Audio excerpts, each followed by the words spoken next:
Hello বন্ধুরা, এখন আমি জয়দীপ মুখার্জি পরিচালিত অ্যাডভোকেট অচিন্ত্য ওয়াইফ সিজন 2 তার রিভিউ করতে চলেছি, যেখানে লিড রোলে আছে হলো ঋত্বিক চক্রবর্তী। এছাড়া এখানে সোহিনী সেনগুপ্ত, সত্যম রয়েছে এবং আরও অন্যান্য আর্টিস্টরা, দেবরাজকে দেখতে পাবেন।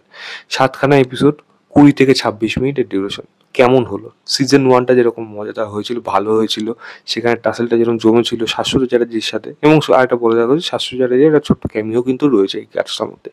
তো ওইরকম যে কোর্টরুম ড্রামা হয়েছিল সেরকম কি এই সিজনটা হতে পারলো? ছোট করে গল্পটা বললে, এখানে সত্যমের উপরে অ্যালিগেশন আসছে, সে তার মালিকের মেয়ে, যে রোলটা প্লে করছে খুব সম্ভবত অনন্যা বলে মেয়ের নাম। তাকে অ্যালিগেশন আসছে হলো সে রেপ করে খুন করেছে। তার এগেনস্টে সবাই চলে যাচ্ছে, শহর জুড়ে একটা আন্দোলন হচ্ছে, কাইন্ড অফ আপনারা বলতে পারেন তিলোত্তমা আন্দোলনের মতো। ওরকম ওখান থেকে রেফারেন্স নেওয়া অনেক কিছু, এবং সেরকমই ঘটনা। এবং এটাও বলে দেওয়া উচিত, এটার সাথে কিন্তু ধনঞ্জয় গল্পে অনেক কিছু মিল আছে।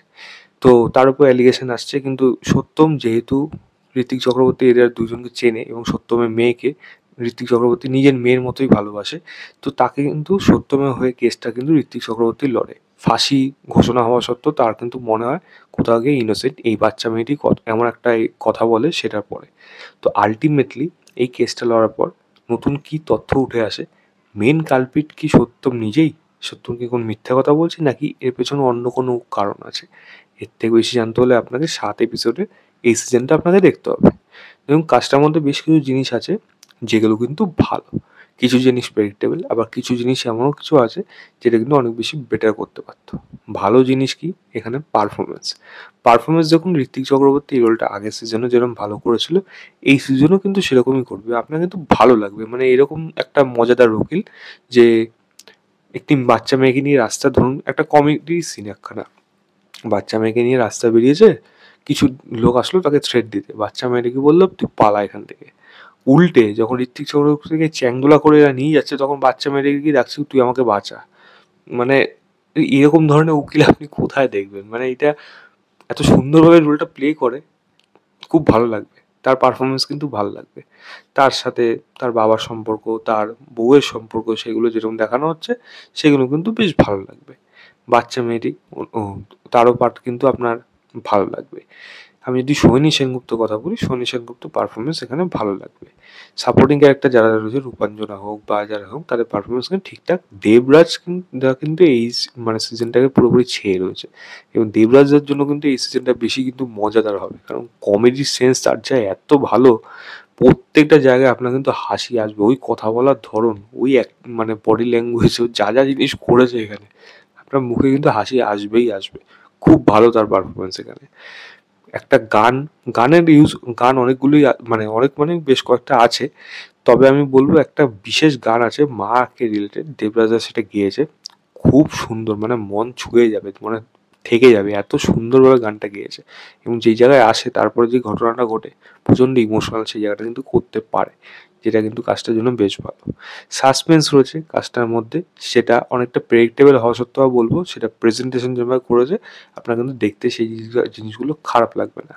এবং যে পুলিশ ইনভেস্টিগেশন হোক বা যেগুলো হোক, যেখানে অনেক কিছু লুফোলস থাকে, সেটা অলরেডি প্রেডিক্টেবল যদিও, সেগুলো দেখতে আপনার কিন্তু টাইম পাস অনুযায়ী কিন্তু এই সিরিজটা কেটে যাবে। কোথাও কিন্তু আপনি বোর হবেন না, এইটুকু আমি বলে দিতে পারি। এবং আরও অন্যান্য অনেকগুলো দিক রয়েছে, যেগুলো ধরুন প্রোডাকশন ভ্যালু হোক বা মানে লাইটের কাজ হোক, সেগুলো কিন্তু আপনার দেখতে ওকে ওকে মনে হবে, খারাপ না সেই জিনিসগুলো। খারাপ মেন জিনিসটা হলো, দেখুন স্টোরিটা অনেকটা প্রেডিক্টেবল যেহেতু হয়ে যায়, তার জন্য সেই থ্রিলিংস ভাইবটা বা মানে সেই শক ভ্যালুটা এই কাজটার মধ্যে কিছুটা আমি কম পেয়েছি। এবং আরেকটা জিনিস হলো, এই যেহেতু এই ঘটনাগুলো অলরেডি অনেক জায়গায় হয়ে গেছে, যার জন্য আপনার মনে একটা সন্দেহ জাগবে। এবার সন্দেহগুলো যদি ঠিক হয়ে যায়, তাহলে আপনার সেই কন্টেন্টের প্রতি ভরসাটা কিন্তু কমতে থাকে। এই সিজনটার মধ্যে যেই জিনিসটা হয়েছে, যেটা সিজন 1-এ যেটা বেশি ভালো লাগছিল, টাসেল, যেটা দেখার জন্য বেশি মজা থাকতো, শাশ্বত রায়ের সাথে ঋত্বিক চক্রবর্তী কীরকম কোর্টরুম ড্রামা হয়, এই কোর্টরুম ড্রামাটা যত আশা করা হচ্ছিল, বা সোহিনী সেনগুপ্তকে যেরমভাবে আগে শুরুর দিকে যেভাবে ইন্ট্রোডিউস করা হলো, সেই মজাটা কিন্তু কোর্টরুম ড্রামার মধ্যে আমি এই সিজনটায় পাইনি। আছে, সেটা কিন্তু যথেষ্ট না, আরও অনেক বেশি বেটার হতে পারতো। কারণ এই এই যে কোর্টরুম ড্রামা, এটা কিন্তু অনেক কিছু নির্ভর করছে একটা কোর্টরুম ড্রামা একটা সিনেমাকে নেক্সট লেভেলে নিয়ে যেতে পারে। তার উদাহরণ ভারতবর্ষের বিভিন্ন ইন্ডাস্ট্রিতে অনেক অনেক সিনেমা রয়েছে। ইভেন অচিন্তা আইচে সিজন 1টাও আমি যদি বলি, তো অনেক কিছু আছে জিনিসগুলো, কিন্তু এই কাজটার মধ্যে কিন্তু সেগুলো বেটার করতে পারতো। এবং বিশেষ একটা জিনিস বলুন, একটা সোহিনী সেনগুপ্ত ক্যারেক্টারটাও প্রচণ্ড ফেমিনিস্ট টাইপের, মানে সে পুরুষদের পছন্দ করে না। তো তার যে বক্তব্য সেটার কাউন্টারে ঋত্বিক চক্রবর্তী শেষে একটা স্টেটমেন্ট দেয়, যেটাও কিন্তু বেশ ভালো। এবং সেখানে মেয়েদেরকে নিয়ে, বিশেষ করে মেয়ে এবং সন্তান, ছেলে সন্তান, মেয়ে, এই জিনিসটা নিয়ে যে বক্তব্যটা সে দিয়েছে সেটা কিন্তু ভালো। আমার কিন্তু এই জিনিসগুলো কিন্তু ভালো লেগেছে, বলতে আমি ভুলে গেছিলাম। তবে হ্যাঁ, খারাপ জিনিস থেকে যায় সেই জিনিসগুলো, যেখানে যখন এরকম ধরনের গল্প উঠে আমাদের সামনে আসে, তখনই দেখি কোনো না কোনোভাবে সেগুলোকে ধামাচাপা হোক, বা এই মানে মানসিক চিন্তা ভাবনাগুলো, বিশেষ করে বাবা বা মায়েদের, তাদের মধ্যে এই চেঞ্জেসগুলো আসে না। তো তারা সেটা সবসময় এই জিনিসগুলো এমন জায়গায় গিয়ে দাঁড়ায় যে তারা হয়তো নিজেদেরই কোনো দোষ সেটা সবসময় ধামাচাপা দেওয়ার চেষ্টা করে, যেইগুলো নিয়ে বার্তাটা আমার মনে হয় এই কাজটার মধ্যে আরও ভালোভাবে কিন্তু দিতে পারতো। মানে সেটা যে মানে এটা যে হওয়া উচিত, আমার আইডিয়া ওয়াইজ যে কথাগুলো বলছি সেগুলো ভালো, কিন্তু ফিল করানোর জন্য, অনুভব করানোর জন্য, ইমোশনাল করানোর জন্য, সেটার জন্য যে ড্রামাটা হওয়ার প্রয়োজন, সেটা কিন্তু এই কাজটার মধ্যে আমি মিস করেছি। ছোটোখাটো অন্যান্য দিক রয়েছে এই কাজটার মধ্যে, যেগুলো খারাপ দিক হিসাবে উঠে আসে যদি সিজন 1-এর সাথে তুলনা করি। তার থেকে যদি বলি, কাজটা একটা ওয়ান টাইম গুড ওয়াচ হিসেবে আপনি এটাকে দেখতে পারেন। সিজন 1-এর মতো এটা হয়নি, তবে খারাপও হয়নি, এইটুকু আমি বলতে পারি। আমি এই কাজটাকে 3 স্টার দেবো আউট অফ 5। বলবো হইচইতে যান, গিয়ে দেখুন, দেখে জানাবেন আপনাদের কেমন লেগেছে।